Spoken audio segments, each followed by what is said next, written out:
नमस्कार दोस्तों, स्वागत है आप सभी का एक बार फिर से मेरे YouTube चैनल पर। और इस बार हम वीडियो में बात करेंगे कि 12वीं के बाद किस तरह से छात्रों का सपना होता है कि उनका एक अच्छे विश्वविद्यालय में एडमिशन हो, एक अच्छे कॉलेज में वह पढ़ें जाके। तो इस वीडियो में बात करें कि दिल्ली विश्वविद्यालय इस बार किस तरह से अपने एडमिशन प्रोसेस शुरू करने वाला है। क्या आपको एंट्रेंस टेस्ट देना पड़ेगा? ये प्रोसेस किस तरह से होगा? कब कट ऑफ आएगी? कब एडमिशन प्रोसेस शुरू होगा?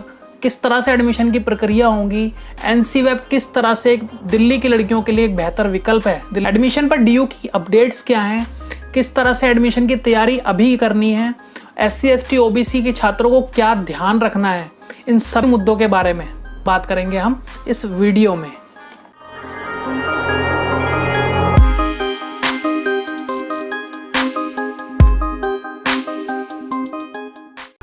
तो दोस्तों, डीयू की लेटेस्ट अपडेट्स के लिए अगर आपने अभी तक मेरे चैनल को सब्सक्राइब नहीं किया तो प्लीज़ चैनल को सब्सक्राइब कर लें। दिल्ली विश्वविद्यालय और अन्य विश्वविद्यालयों से संबंधित एजुकेशनल वीडियोस के लिए चैनल को जरूर सब्सक्राइब करें। और अब हम बात करते हैं दिल्ली यूनिवर्सिटी एडमिशन की। दोस्तों, जैसा कि आपको पता है कि इस बार 12वीं की परीक्षाएं रद्द हो गई हैं और CBSE ने निर्णय लिया है कि वह 10वीं और 11वीं के अंकों के आधार पर 12वीं का रिजल्ट तैयार करेगा।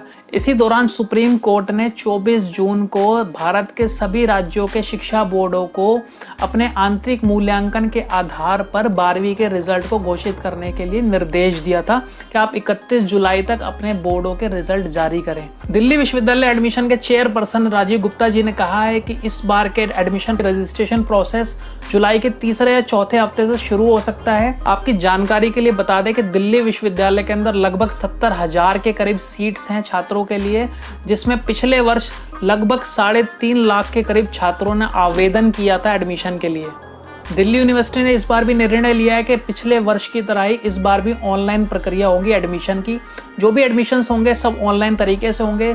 जो प्रोसेस होगा, फीस पेमेंट, कट ऑफ, सब कुछ ऑनलाइन तरीके से होगा। आपको कॉलेज नहीं जाना पड़ेगा। दोस्तों, इस बार सबसे बड़ी कन्फ्यूजन का जो सवाल है वो ये है कि क्या इस बार दिल्ली विश्वविद्यालय में एडमिशन लेने के लिए क्या छात्रों को एंट्रेंस टेस्ट देना पड़ेगा?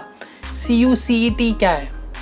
Central university common entrance test, जो कि देश के अंदर जो सेंट्रल यूनिवर्सिटीज़ है वो अपने एडमिशन करने के लिए एक सेंट्रल कॉमन एंट्रेंस टेस्ट कराती है जिसका नाम CUCET है। दिल्ली विश्वविद्यालय के कार्यवाहक कुलपति जी ने इस बार निर्णय लिया था कि इस बार हम एंट्रेंस टेस्ट कराएंगे छात्रों के एडमिशन के लिए, जिससे कि एक पारदर्शिता बनेगी एडमिशन प्रोसेस के अंदर।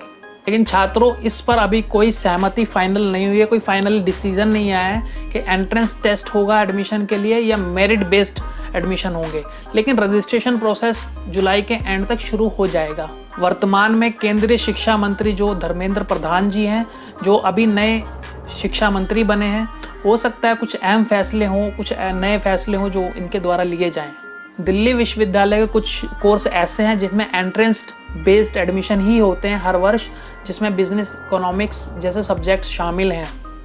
बाकी अन्य डिग्री कोर्सों के लिए मेरिट बेस्ड एडमिशन ही होते हैं। दोस्तों, दिल्ली विश्वविद्यालय में पोस्ट ग्रेजुएशन में एडमिशन की बात करें तो दिल्ली विश्वविद्यालय पूरी तरह से एंट्रेंस टेस्ट कराता है पोस्ट ग्रेजुएशन कोर्सेज के लिए। इसके लिए जो रजिस्ट्रेशन प्रक्रिया है वो भी जुलाई के तीसरे या चौथे हफ्ते से शुरू हो जाएगी। एडमिशन की तैयारी के लिए छात्रों, आप पिछले वर्ष के जो इन्फॉर्मेशन बुलेटिन्स होते हैं, दिल्ली विश्वविद्यालय के एडमिशन के लिए जो प्रोस्पेक्टस होते हैं, इन्फॉर्मेशन बुलेटिन्स होते हैं, उनको आप पढ़ें। वो नेट पे अवेलेबल है, दिल्ली विश्वविद्यालय की वेबसाइट पे अवेलेबल हैं। एडमिशन प्रोसेस क्या होता है, किस तरह की प्रक्रिया होती है पूरी ऑनलाइन एडमिशन की, इसकी जानकारी प्राप्त करें। अगर आप SC ST OBC कैटेगरी से हैं तो आप ये ध्यान रखें कि आपका सर्टिफिकेट बना होना चाहिए, तभी आपको उस कोटे के तहत एडमिशन मिलेगा। अगर आप OBC कैटेगरी से बिलोंग करते हैं और OBC कैटेगरी के तहत दिल्ली विश्वविद्यालय में एडमिशन लेना चाहते हैं तो ये ध्यान रखें कि आपका OBC का जो नॉन क्रीमी लेयर का सर्टिफिकेट होता है वो सेंट्रल लिस्ट में होना चाहिए। आपकी जो कास्ट है वो सेंट्रल लिस्ट में आनी चाहिए, वो इसी फाइनेंशियल ईयर का होना चाहिए। अगर आपका OBC का सर्टिफिकेट पुराना है तो उसको जल्द से जल्द रिन्यू करवाने के लिए आवेदन कर दें, अन्यथा आपको एडमिशन प्रोसेस में बहुत प्रॉब्लम हो सकती है। इसी तरह से अगर आप EWS कैटेगरी से बिलोंग करते हैं तो जल्द से जल्द अपना EWS सर्टिफिकेट बनवा लें, जिससे कि एडमिशन प्रक्रिया में आपको प्रॉब्लम ना आए। क्योंकि रजिस्ट्रेशन करते समय ही आपको अपनी कैटेगरी डिसाइड करनी होती है। अगर आप SC ST OBC EWS category से बिलोंग करते हैं तो आपको रजिस्ट्रेशन टाइम पर ही वह मेंशन करनी होती है। अन्य महत्वपूर्ण तैयारियों में यह है कि आप किस कॉलेज में एडमिशन लेना चाहते हैं उसकी कट ऑफ निकाल कर देखें कि पिछले वर्षों की उसकी कट ऑफ कितनी रही है, किस कोर्स में आपको एडमिशन लेना है वह कोर्स उस कॉलेज में अवेलेबल है या नहीं, उन कोर्सों की विभिन्न कॉलेजों के अंदर कितनी कितनी फीस है, हर कॉलेज का फीस क्राइटेरिया कितना है, ये भी जानकारी अभी से निकालें।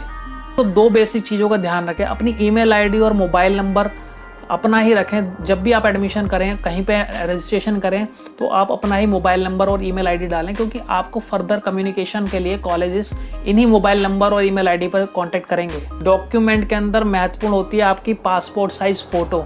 जब भी आप कहीं रजिस्ट्रेशन करते हैं तो आपकी colour passport size, recent colour passport size photo मांगी जाती है।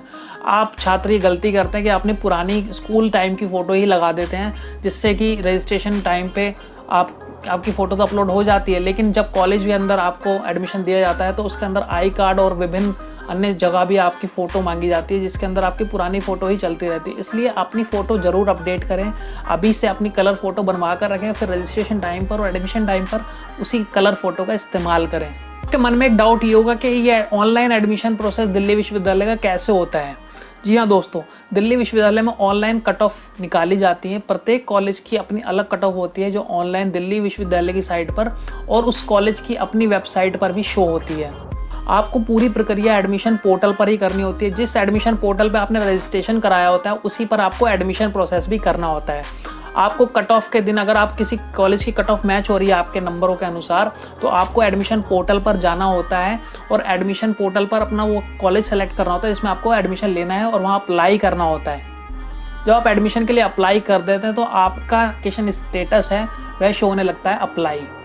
ये प्रक्रिया पूरी फिर ऑनलाइन वेरिफिकेशन की होती है जो कॉलेज करता है।